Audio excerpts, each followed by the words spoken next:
Que el Señor les bendiga, amados hermanos. Damos gracias a Dios porque nos permite estar aquí una vez más compartiendo la escuela dominical. La escuela dominical se diseñó para aprender la palabra de Dios y eso es lo que deseamos hacer. Deseamos aprender y comprender más las cosas que Dios nos ha dejado en su palabra. Estamos aquí por la gracia de Dios con un poco de calor, pero con un corazón siempre sediento de compartir la verdad de la palabra de Dios. En este día tenemos un tema que se titula La seguridad para el pueblo de Dios. Y tenemos un pensamiento central que dice, la seguridad de Dios produce confianza y paz en el corazón del creyente. Y tenemos nuestra lectura bíblica en Isaías. Hemos estado compartiendo muchos pasajes en el libro profético de Isaías. Y los capítulos de Isaías contienen mucha historia y contienen obviamente profecía y contienen también muchas palabras de consuelo para el pueblo de Dios, como lo vamos a ver en esta ocasión. Vamos a estar leyendo en el capítulo 41 del verso 1 al 13. Lo vamos a leer rápidamente para que nos alcance el tiempo. Y dice así, leemos en el nombre de nuestro Señor Jesucristo, Isaías 41, dice, escuchadme, costas, y esfuércense los pueblos. Acérquense y entonces hablen. Estemos juntamente a juicio. ¿Quién despertó del oriente al justo? Lo llamó para que le siguiese, entregó delante de él naciones y le hizo enseñorear de reyes. Los entregó a su espada como polvo, como hojarasca que su arco arrebata. Todo este versículo 2 es una pregunta. Y el 3 sigue diciendo, lo siguió, pasó en paz por camino por donde sus pies nunca habían entrado. ¿Quién hizo y realizó esto? ¿Quién llama a las generaciones desde el principio? Yo, Jehová, el primero y yo mismo con los postreros. Las costas vieron y tuvieron temor. Los confines de la tierra se espantaron, se congregaron y vinieron.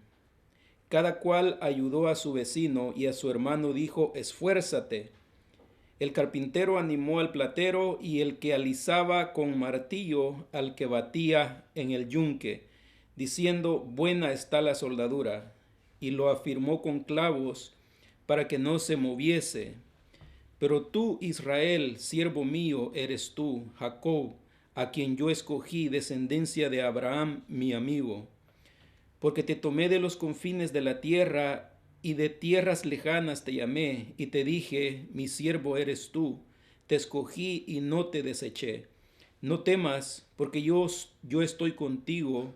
No desmayes, porque yo soy tu Dios que te esfuerzo. Siempre te ayudaré, siempre te sustentaré con la diestra de mi justicia. Y aquí que todos los que se enojan contra ti serán avergonzados y confundidos. Serán como nada y perecerán los que contienden contigo. Buscarán a los que tienen contienda contigo y no los hallarás. Buscarás y no los hallarás. Serán como nada y como cosa que no es aquellos que te hacen la guerra. Y el 13 dice, porque yo Jehová soy tu Dios, quien te sostiene de tu mano derecha y te dice, no temas, yo te ayudo. Gloria a Dios. Vamos a desarrollar nuestra lección y nos damos cuenta de que en este capítulo de Isaías encontramos tanto un desafío a los idólatras como palabras de consolación para el pueblo de Dios. No hay duda que el ánimo del pueblo de Dios había decaído por causa de sus enemigos y la debilidad de ellos para confrontarlos. Está hablando de la situación que estaba atravesando Israel. Estaban cansados, estaban debilitados por la opresión de sus enemigos. Y en circunstancias difíciles es cuando más apreciamos las palabras de estímulo a la fe que necesitamos. El mejor estímulo para nuestra fe está en la palabra de Dios. Dios conoce nuestro problema y es en su palabra que encontramos el mejor consuelo. No está en el mundo, no está en la carne, no está en los psicólogos, sino que está en la palabra de Dios. Es allí donde nosotros vamos a encontrar el mejor estímulo para nuestra fe, el mejor consuelo cuando estamos atravesando situaciones difíciles. Aquí miramos a Israel que está abatido, que está con mucha opresión y se habían debilitado y están temiendo, estaban cansados ya de tanta situación y anhelaban escuchar palabras que les alentaran, palabras que estimularan la fe de ellos. La consistencia de nuestra fe, tal como la supervivencia de Israel, la supervivencia de Israel, la debemos a la presencia protectora del Señor, que nos hace sentir seguros. La historia de Israel está marcada por las experiencias dolorosas del cautiverio, la opresión y el acoso de sus enemigos. Israel había sufrido bastante por causa de sus enemigos y estaban ya cansados, ¿verdad? Pero a pesar de que Dios siempre los liberaba, cuando ellos se sentían de esa manera, a pesar de que Dios siempre los socorría, ellos no podían permanecer fiel a Dios. En el momento que Dios hacía algo por ellos y los liberaba, en poco tiempo ya se olvidaban de lo que Dios había hecho por ellos, ¿verdad? La consistencia de nuestra fe, tal como la supervivencia de Israel, la debemos a la presencia protectora del Señor, que nos hace sentir seguros, aun cuando no podemos ignorar la fuerza del adversario y la debilidad nuestra. Tenemos fuerte consuelo en la seguridad que nos da la presencia de Dios. En las horas de mayor ansiedad y temor podemos afirmar con el salmista, que decía: en paz me acostaré y asimismo dormiré, porque solo tú, Jehová, me haces vivir confiado. En esos momentos que nos sentimos así de esa manera, solamente la presencia de Dios, solamente la presencia de Dios nos ayuda a mantener esa paz.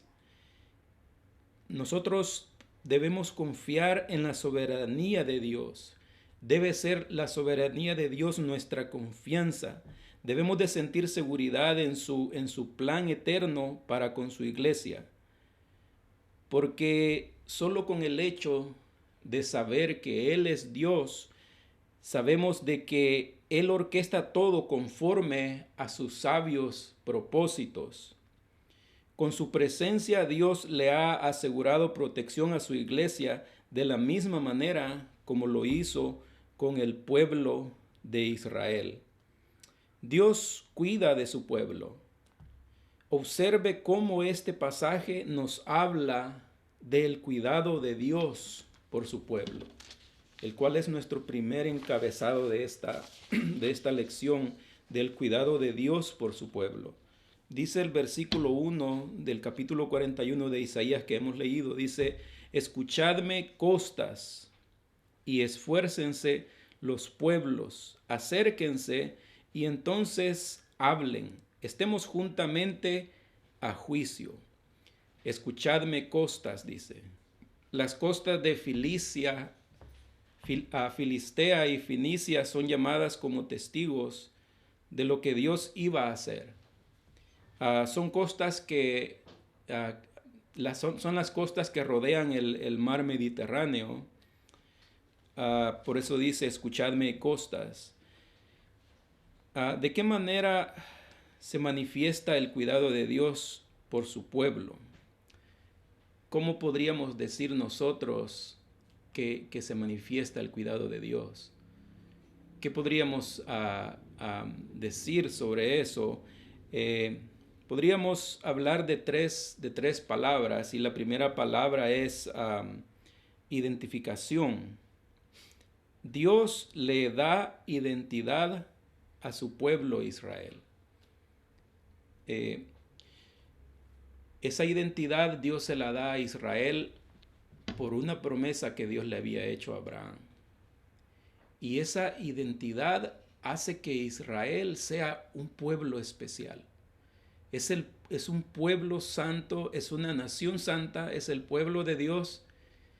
Y ellos no eran especiales, sino que esa promesa de Dios a Abraham, esa promesa, ese llamado de parte de Dios a ese pueblo, es que lo hace especial. No es que ellos fueran especial, pero por esa promesa, el pueblo de Israel, dice la Biblia, que viene a ser diferente a todos los pueblos de la tierra. Mire lo que dice el capítulo 7 y el verso 6 de Deuteronomio, dice: porque tú eres pueblo santo para Jehová tu Dios. Jehová tu Dios te ha escogido para hacerle un pueblo especial, más que todos los pueblos que están sobre la tierra.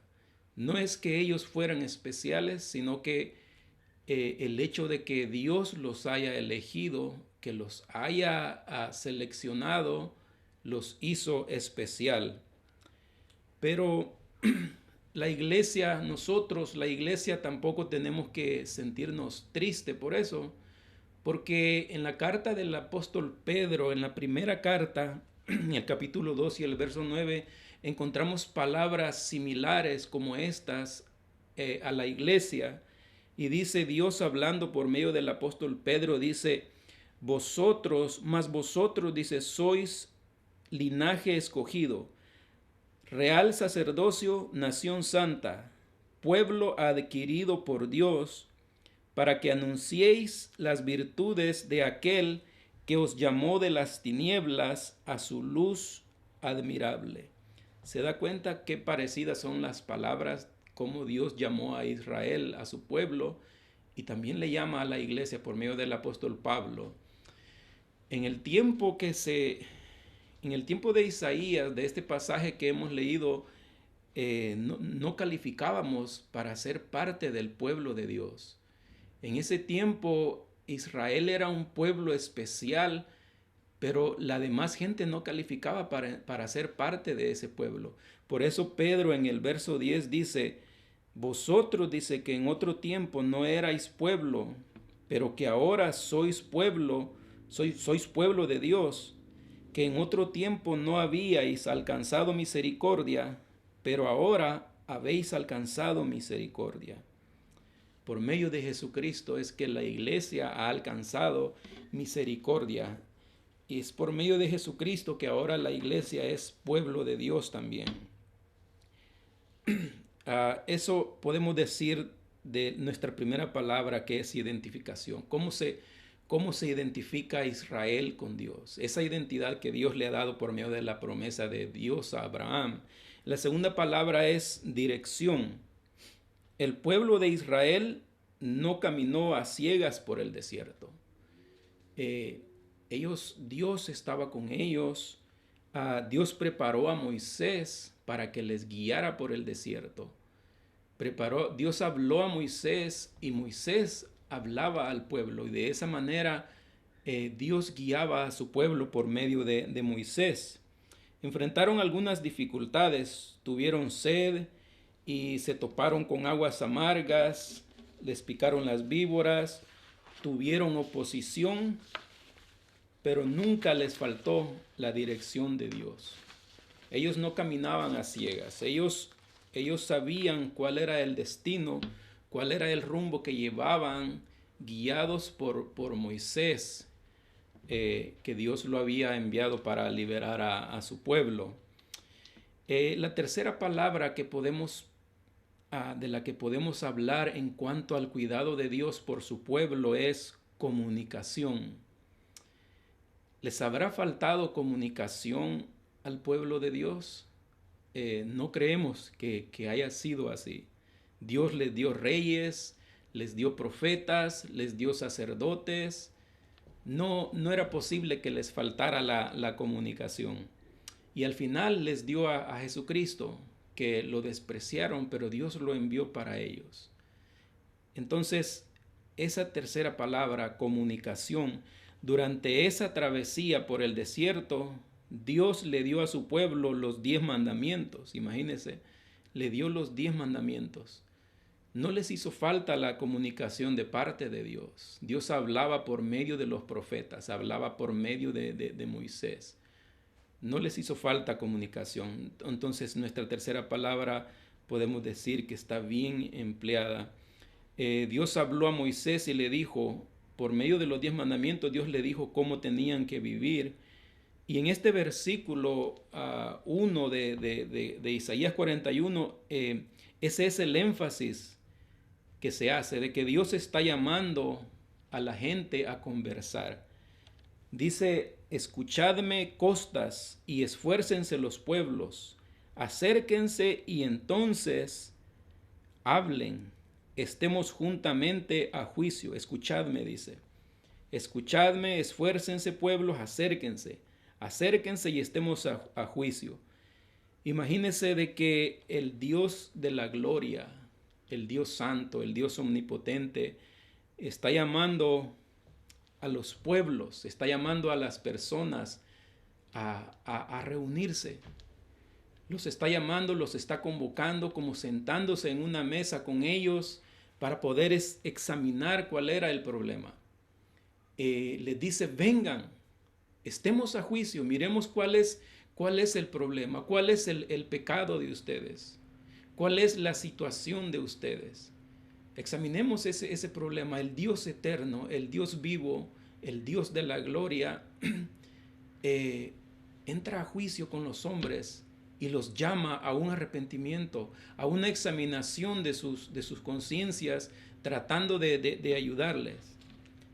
Pero la gente aún así no quería y no quiere acercarse a Dios. Dios convoca a los pueblos para hacer juicio. El cuidado de Dios se manifiesta en la defensa que hace de su pueblo frente a las naciones paganas. Él siempre toma la iniciativa para mostrar su justicia a pesar de la maldad del corazón humano. Esta es una invitación semejante a la que hallamos en Isaías 1:18, cuando dice, venid luego, dice Jehová, y estemos a cuenta, dice, si vuestros pecados fueren como la grana, como la nieve serán emblanquecidos.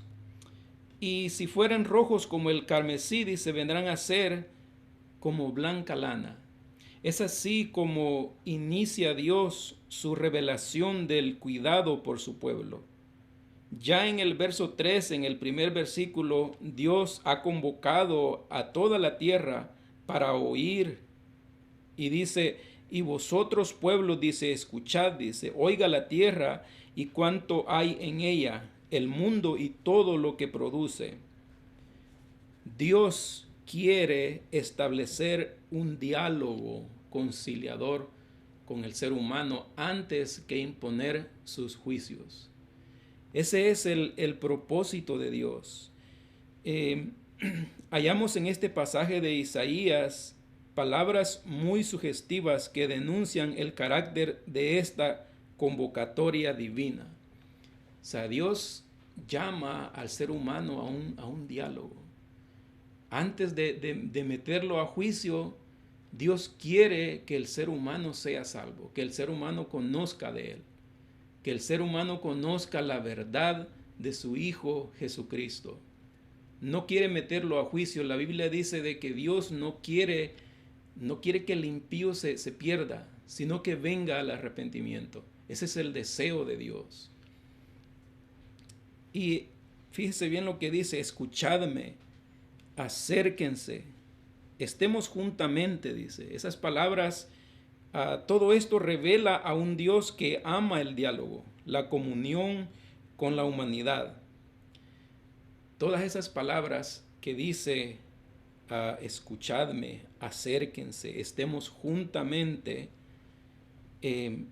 todo eso demuestra que Dios quiere un diálogo con el ser humano, que Dios quería un diálogo con la gente que se está tratando en este tiempo a quien está hablando Isaías.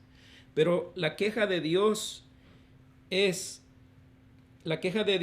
que es acerca de la indiferencia de su pueblo, a la invitación a venir a Él.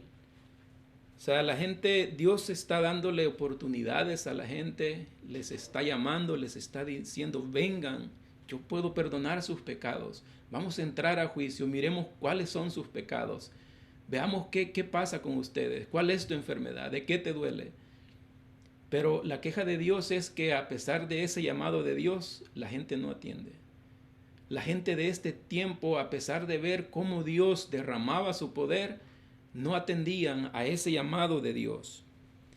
Y hay un versículo en Isaías 65:2 referente a eso que dice, extendí mis manos todo el día a pueblo rebelde, el cual anda por camino no bueno, en pos de sus pensamientos. Isaías 65:2. Y como le decía, el propósito de Dios no es condenar, sino salvar primeramente, dirimiendo la distancia que separa a los pueblos de su presencia. Dice, hazme recordar, entremos en juicio juntamente, habla tú para justificarte. Isaías 43:26. Es así como trata Dios de quebrar las barreras del distanciamiento y promover la comunión rota por el pecado. Acordémonos que hay una separación entre el ser humano y Dios por causa del pecado. El pecado separa al ser humano de Dios. Y Dios quiere romper esas barreras. Dios quiere romper esas murallas que separan al ser humano, que es el pecado. Desde el Edén hasta el Calvario, es Dios quien toma la iniciativa para que se produzca el acercamiento que restaure la comunión y seguridad espiritual del hombre. El distanciamiento traerá como consecuencia un sentimiento de inseguridad, vulnerabilidad que solo puede ser reemplazada por la presencia de Dios. Desde el principio ha sido Dios quien toma la iniciativa. ¿Qué sucedió cuando Adán y Eva pecaron? Se escondieron, tenían pena de mirar a Dios porque sabían que habían pecado. ¿Quién tomó la iniciativa? Fue Dios. Por eso la Biblia dice de que el ser humano su corazón está siempre inclinado hacia el mal, inclinado hacia el pecado. El hombre no puede buscar a Dios. Es Dios quien toma la iniciativa. Y el hombre en respuesta a esa iniciativa de Dios tiene la responsabilidad de creer a ese llamado de Dios. En nuestro siguiente punto vamos a ver evidencias del cuidado de Dios por su pueblo. Evidencias del cuidado de Dios por su pueblo. Y dice el versículo 2, ¿quién despertó del oriente al justo? Lo llamó para que le siguiese, entregó delante de él naciones y le hizo enseñorear de reyes, los entregó a su espada como polvo, como hojarasca que su arco arrebata. ¿De quién está hablando este versículo? Esto es algo bien tremendo de lo que habla este versículo, porque Isaías está hablando de algo que iba a suceder en 200 años. 200 años después. En este versículo no da el nombre del personaje de quién está hablando, a quién se refiere, pero más adelante, en el capítulo 45, nos da el nombre de quién es ese personaje, a quién se está refiriendo, de quién está hablando. Y está hablando de Ciro, el rey de Persia. Y como le decía, es algo bien asombroso, es algo bien tremendo, porque es algo que iba a suceder en 200 años. Y aquí, en este versículo 2, Isaías ya está hablando de él. Algunos dicen que no está hablando, que no se refiere a Ciro, pero la mayoría de estudiosos creen que sí es Ciro de quien está hablando. Y luego en el verso 45, en el capítulo 45 y el verso 1 dice: así dice Jehová a su ungido, a Ciro, el cual tomé yo por mano derecha para sujetar naciones delante de él y desatar lomos de reyes, para abrir delante de él puertas, y las puertas no se cerrarán. Cuando Israel fue tomado cautivo por los babilonios, Dios usó a Ciro, lo ungió como rey de Persia, y dice, allí de la mano de Dios fueron derrotados los babilonios, y así fue como dio inicio el imperio de los medo-persas.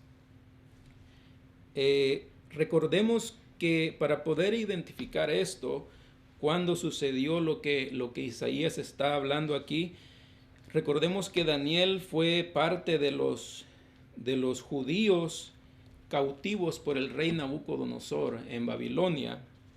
Los primeros capítulos del libro de Daniel hablan de todo lo que pasó con el rey Nabucodonosor, y sabemos que por su soberbia fue quitado el poder y fue llevado al monte, escondido en cuevas, y le crecieron las uñas y el cabello. Por su soberbia le pasó todo eso a Nabucodonosor. Los primeros capítulos del libro de Daniel habla de todo eso. Cuando Nabucodonosor fue quitado del poder, gobernó su hijo, que se llamaba Belsasar. Fíjese bien, para que podamos identificar la profecía de Isaías 200 años después. Y Belsasar siguió los mismos pasos de maldad que su padre. Todo esto lo estamos hablando por causa de lo que dice en el versículo 2. Vamos a hablar un poco de lo que habla Daniel, el libro de Daniel, para poder identificar lo que dice el versículo 2, donde habla de Ciro. Y dice, y siguió los mismos pasos de maldad que su padre. Dice el libro de Daniel que Belsasar mandó a traer los vasos de oro y de plata que el rey Nabucodonosor, cuando tomó cautivo a Israel, cuando lo llevó cautivo a Babilonia, saqueó el templo y llevó los vasos de oro y de plata. Entonces Belsasar, su hijo, que es el que ya gobernaba en Babilonia, después de que le fue quitado el poder a Nabucodonosor, él hizo un banquete para sus príncipes en el palacio. Y dice Daniel que bebieron vino en los vasos sagrados y adoraron a sus dioses de oro, de plata y de piedra. Y en medio de tanta locura y disolución apareció una mano que escribía en la pared. Y el rey se turbó y se llenó de espanto y llamó a todos los sabios y astrólogos, que había en el palacio, y nadie pudo interpretar la escritura de la pared. Por causa de la fiesta que él había hecho, por causa de ese pecado de haber tomado vino en los vasos sagrados, y haber hecho tanta locura en esa fiesta, por causa de eso vino el juicio de Dios. De la misma manera que como llegó para su padre Nabucodonosor, hoy es Belsasar, el hijo, el que está enfrentando el juicio de Dios. Y en esa fiesta aparece esa mano escribiendo en la pared. Y se turbó el rey Belsasar. Cuando vio eso, le entró un gran temor, se espantó, tuvo mucho miedo y llamó a los astrólogos, a los sabios que tenía en el palacio para que le interpretaran lo que esa mano había escrito en la pared, y nadie supo interpretarlo. Entonces se frustró más de ver que la gente que tenía ahí, nadie pudo interpretar el mensaje que decía esa escritura en la pared. Y ahí estaba la reina y le dice, tu padre, le dice, tenía a un hombre, dice, en el cual, dice, moraban el espíritu de los dioses santos. En el cual moraba el espíritu de los dioses santos. Fíjese qué tremendo de que ellos reconocían que el Dios de Daniel era más poderoso que todos sus dioses paganos. Pero ni así se rendían a Dios. Ni así se rendían ante el poder de Dios. Y más adelante vemos que en vez de rendirse ante Dios, tallaban más dioses. O sea, ellos habían visto todo lo que había pasado con Nabucodonosor, habían visto cómo Dios había derramado su poder, cómo Dios había manifestado su poder por medio del profeta Daniel. Toda esa gente fue testigo de todas esas cosas, pero aún así no aprendían la lección. Y aquí la reina le dice, hay un hombre, le dice, de los que vinieron de Judea, le dice, que ayudó a tu padre, le dice, en el reino de tu padre, le dice. Y recordamos todo lo que Daniel hizo, de interpretar los sueños del rey Nabucodonosor. Entonces lo mandó a traer. Cuando Daniel es llevado ante el rey Belsasar, le recuerda todo lo que pasó con su padre. Y en el verso 5 de Daniel, en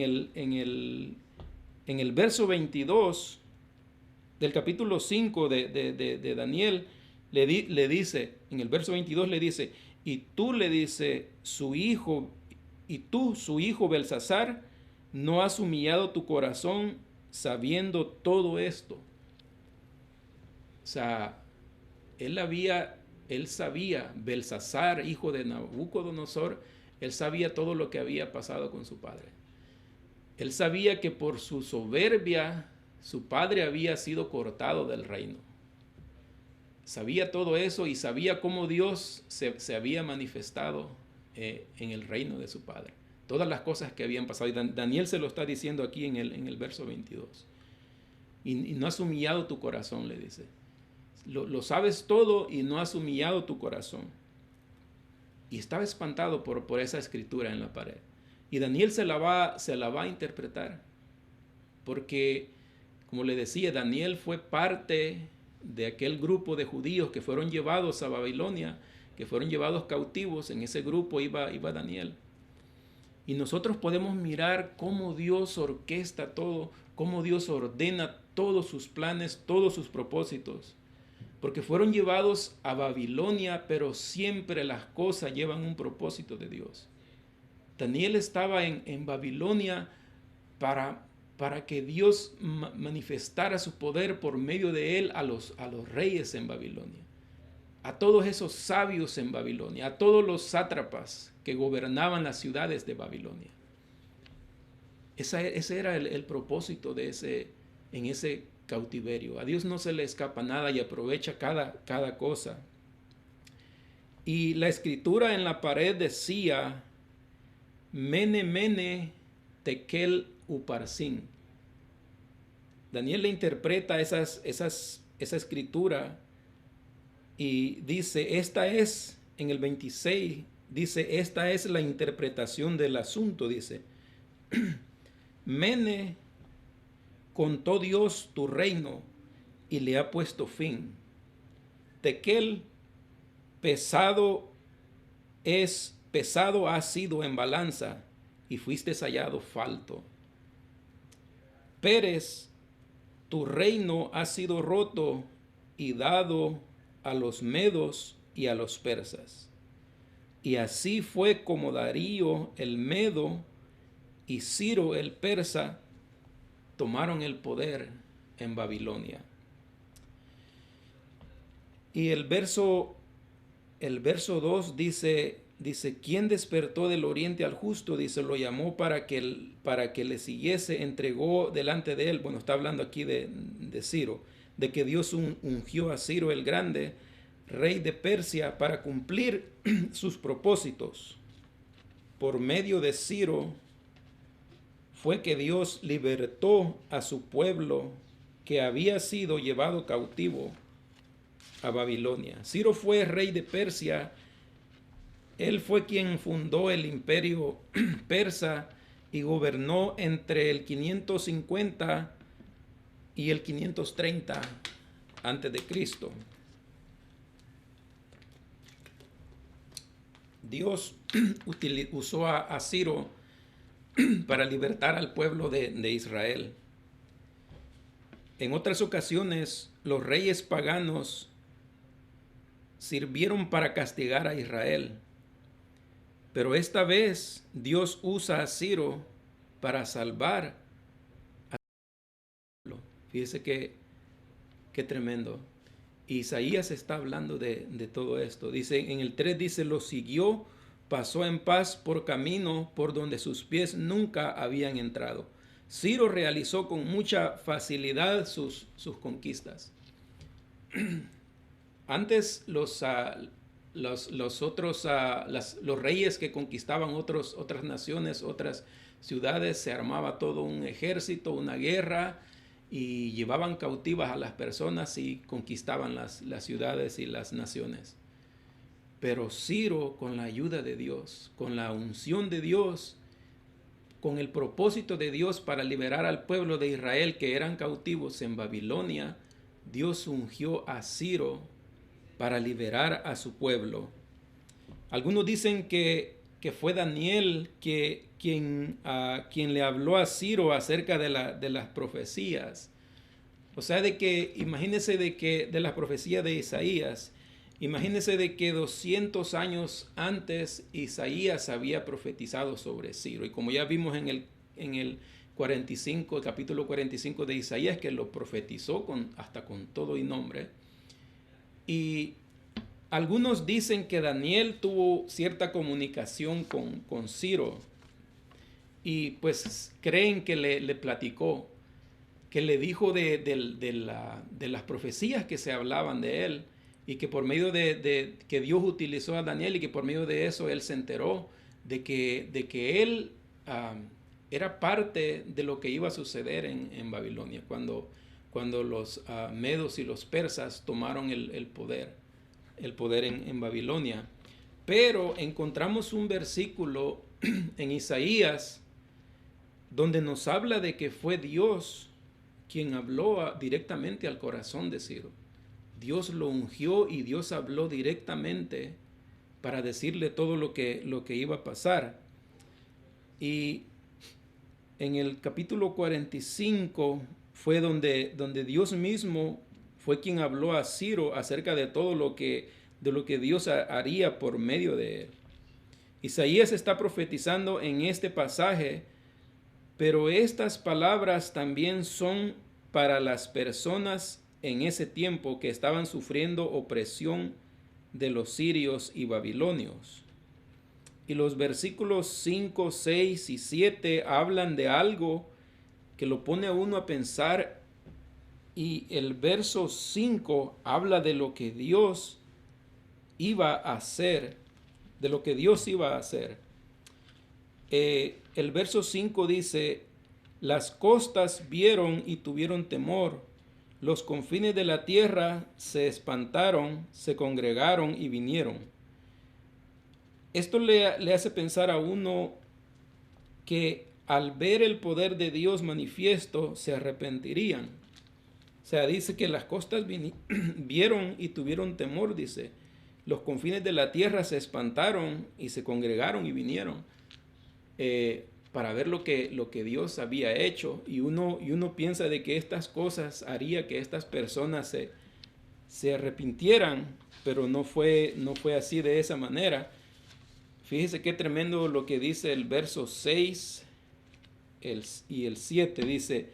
Dice, cada cual, dice, ayudó a su vecino y a su hermano. Y a su hermano dijo, esfuérzate. O sea, Dios había manifestado su poder. Dios había hecho todas esas cosas. Y estas personas, cuando uno mira, cuando uno lee los versos 6 y 7, uno piensa que esta gente está animada por lo que Dios ha hecho. Pero no es así, no es de esa manera. Estas palabras no son de aliento para reconocer el poder de Dios. Y es increíble lo que está pasando, porque al leer el verso 7 dice, el carpintero, dice, animó al platero, y el que alisaba con martillo al que batía en el yunque, diciendo, buena está la soldadura, y lo afirmó con clavos para que no se moviese. Todas estas cosas, uno dice, se están animando unos a otros, y sí se están animando, pero no es para darle la gloria a Dios. No es para darle la honra al Dios verdadero, para darle la honra al Dios vivo. El carpintero anima al platero, trabajando en armonía, todos contentos, unidos, y uno piensa de que esa armonía es porque les ha entrado arrepentimiento de ver las cosas que Dios ha hecho. Y cuando yo leía esto, de que dice, cada cual, dice, ayudó a su vecino y a su hermano dijo, esfuérzate.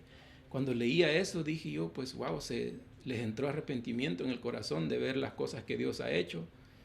Y seguía leyendo y dice, el carpintero animó al platero y el que alisaba con martillo al que batía en el yunque, diciendo, buena está la soldadura, y lo afirmó con clavos para que no se moviese. Y uno mira todo eso y dice, pues sí, verdaderamente esta gente se arrepintió, y pues parece que se están preparando para darle la gloria a Dios, pero no es así. El carpintero y el platero trabajando en armonía, pero lo que estaban haciendo es que seguían tallando dioses para que les salvara de los juicios de Dios. O sea, esa armonía, esa alegría que ellos tenían, no es para como un arrepentimiento de ver lo que Dios había hecho, sino que seguían haciendo ídolos, seguían haciendo dioses. El carpintero animó al platero, y fíjese bien lo que están haciendo. Fíjese bien lo que están diciendo. Dice que lo afirmaron bien para que no se moviesen, dice.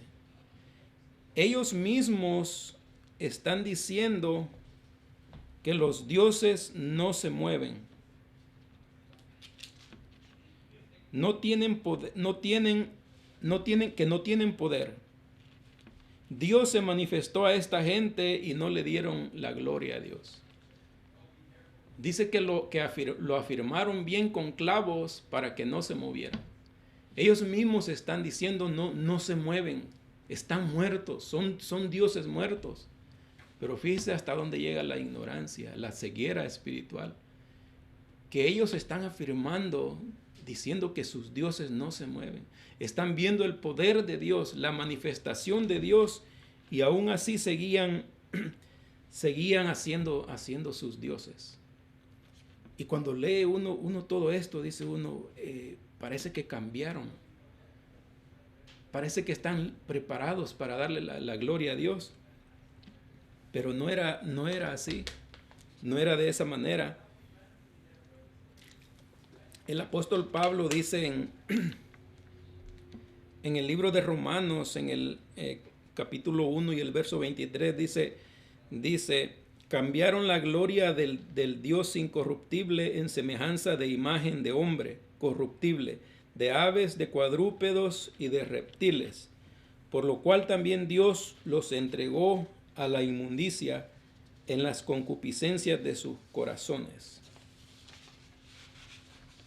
O sea, vieron el poder de Dios. Cuando alguien experimenta el poder de Dios y aún así quiere seguir en su pecado, pues verdaderamente no hay nada más que hacer. Porque si Dios se manifiesta a una persona, si Dios derrama su poder, si Dios le muestra su poder a una persona, y después quieren seguir en la mentira, quieren seguir en su pecado, pues verdaderamente no hay nada que hacer. Y en el verso 8, Dios mejor se vuelve al pueblo de Israel y le recuerda a su pueblo la promesa que él le hizo a Abraham. Y dice el verso 8, tú Israel, siervo mío eres tú, Jacob, a quien yo escogí, descendencia de Abraham, mi amigo, porque te tomé de los confines de la tierra y de tierras lejanas te llamé y te dije, mi siervo eres tú, te escogí y no te deseché. No temas, porque yo estoy contigo. No desmayes, porque yo soy tu Dios que te esfuerzo. Siempre te ayudaré, siempre te sustentaré con la diestra de mi justicia. He aquí que todos los que se enojan contra ti serán avergonzados y confundidos. Serán como nada y perecerán los que contienden contigo. Los que serán como nada y como cosa que no es aquellos que te hacen la guerra. Y el 13 dice, porque yo Jehová soy tu Dios, quien te sostiene de tu mano derecha y te dice, no temas, yo te ayudo. Imagínense qué hermosas palabras. Así como nosotros sostenemos a nuestros hijos cuando están pequeños para cruzar la calle, los tomamos de la mano y ellos sienten esa seguridad de nosotros como padres, así Dios toma a su pueblo también. Él nos toma con su diestra también. Así es el cuidado de Dios por su pueblo. El 14 dice, no temas, gusano de Jacob, o vosotros los pocos de Israel, yo soy tu socorro, dice Jehová, el Santo de Israel es tu Redentor. Dios sabe que a Israel lo odian las naciones. Y les dice, y que las naciones lo miran como un gusano. Pero Dios le dice, no temas, gusano de Jacob, dice, oh vosotros los pocos de Israel, yo soy tu socorro. Una nación tal vez pequeña y que cualquiera pudiera decir insignificante, pero es el pueblo de Dios. Y Dios le dice, no temas. Ese es el Dios que cuida de su pueblo. Así de esa manera Dios cuida de su iglesia. Esa es la seguridad que la iglesia tiene en Dios, porque hemos creído en un Dios poderoso y nuestra confianza está en su presencia en nuestras vidas. Esa es la protección que nosotros tenemos como la iglesia de Dios. Y es importante entender estas cosas que hablan parte de historia y profecía y parte de lo que es el consuelo de Dios para su pueblo.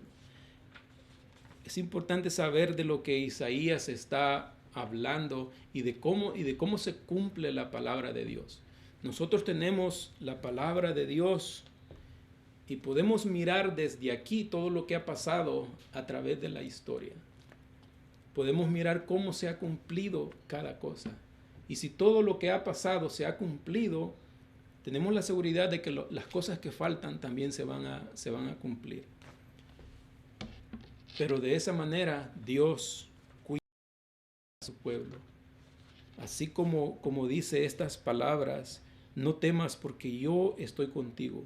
No desmayes porque yo soy tu Dios que te esfuerzo. Siempre te ayudaré, siempre te sustentaré con la diestra de mi justicia. ¿Qué palabras más mejores que esas? Tenemos a un Dios que se preocupa por su pueblo. No tenemos a un Dios que se ha olvidado de nosotros. Miramos la mano de Dios en cada cosa. Miramos cómo Dios prepara orquesta cada cosa en nuestras vidas. Dios no nos ha olvidado, como muchos creen que Dios creó el mundo y se olvidó de él y lo dejó que funcionara a su manera. Dios no se ha olvidado. Dios cuida de su pueblo. Dios se hace responsable del cuidado de su iglesia. Amén. Que el Señor les bendiga.